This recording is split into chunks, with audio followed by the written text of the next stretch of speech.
Okay, so in this video, I'm going to share with you why I personally think that leasing is a good option for you. Now, make sure you watch this video to the end because I'm going to tell you my point of view as to why leasing could work for you. So the first thing a lot of people think, like the biggest misconception is, I don't own the car. If I lease, I want to feel like I'm actually own the car, so I'm going to go finance. But little do people know that when you are leasing, you actually do have the option to buy out the lease at the end of your lease term, right? And when you are financing, it's not technically yours because it's still technically the bank's. It's going to be your car once you pay it off in full. A lot of people have that misconception where it's like, I want to own it. You'll own it once it's paid off. But until you're still if you're still financing it, it's still not yours. It's still the bank's. So that's point number one, and biggest misconception is saying, I want to own the car. Well, you'll own it once it's paid off. And the beauty of leasing is it gives you the option to pay it off, the balance of the vehicle after your lease term. If you do a 3-year lease, they'll tell you your buyout's $18,000. So all you got to do is pay $18,000 after 3 years, and congratulations, it's your car. But the second point that I absolutely love about lease is that you can also wash your hands, in the sense that if you don't like the car, let's say 3 years in to your lease or 2 years into your lease, you can always back out or just hand over the keys and say, you know what, I don't want the vehicle anymore, and get the opportunity to get into something new. When it comes to financing it, well, you might still owe an entire balance because obviously you're financing the entire amount of the vehicle up front, as opposed to leasing, you're only paying for what you use, and you don't finance the entire vehicle essentially.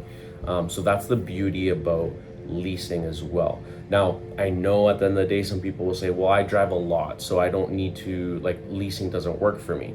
Well, the cool thing is, regardless, even if you finance or if you lease, your vehicle is going to depreciate in value. So even if you finance and you put 200,000 kilometers in 2 years, well, it's still not going to be worth 20 grand. It might just be worth 10,000 or 8,000. So it's still the vehicle is still going to depreciate, and you're still going to owe, a balance of 25,000 on your financing. So you're still going to be in that negative situation, right?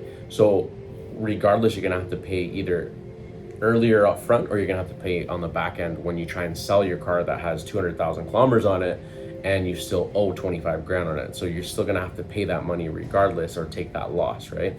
But with lease, you can build in your kilometers and say, hey, I need, let's say for example, 80,000 kilometers a year. Yes, your monthly payment's gonna increase. However, you have the option of saying, okay, I'm building my lease this way, and I have always an exit plan if I need to get rid of it, or after 2-3 years of my lease, I want to get the new full electric or the hybrid or whatever, or the new 2023 or the new 2030 or whatever vehicle is out by then.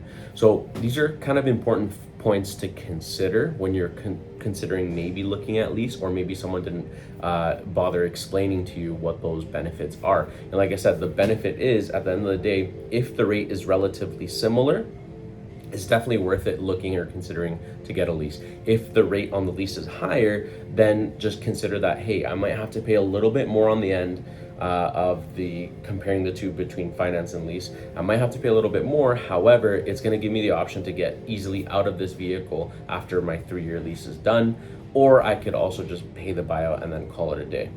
Now, obviously, the beauty of leasing a Toyota vehicle is the residual value. They hold their value so well that most of the times I'm finding myself cutting a check to my clients for their vehicles, even if they're leasing. So you can also get something like a positive equity check when it comes to Toyota vehicles, even though you're leasing. And a lot of people don't even know that as well. So that's another pointer, or an important factor to consider when it comes to leasing. So you're not really missing out on positive equity if you were to, let's say, not drive it as much, and let's say you get a 20,000 kilometer lease per year and you only drove 10,000, and so the vehicle has a lot less kilometers. Well, guess what? You're going to be in a good positive equity position with your Toyota. Now, again, that's subject to the market. That's not a guarantee, but I'm just showing you kind of an example of, some of the benefits that you can also take advantage of if you were to consider leasing.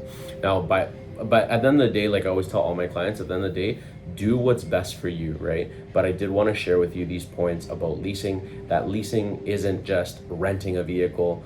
Leasing is actually potentially owning that vehicle. It's just giving you basically that test drive, that test run before you actually take on the full commitment of saying, I'm gonna purchase this entire vehicle. So you always have that option to keep the vehicle. So the moment that you start your lease, you can go into it with the mindset of saying, I plan on buying this lease out, and I plan on keeping this car, and this is gonna be my future car after my lease is done. Let's say you do a 3-year lease. After your 3 years, you pay your 18 grand, which is your buyout, and then call it a day. All you have to worry about is paying the 18,000 plus taxes and getting the safety, and then you're good to go. The nice thing about lease as well too is that after your lease is done, basically you have that option to, like I said, buy it out, or you have the option to also sell it at the end and then also try and see if you can make money off of it too, right? So some people say, hey, my buyout's 18, but you know what, like they're selling for $25.99 at the dealership.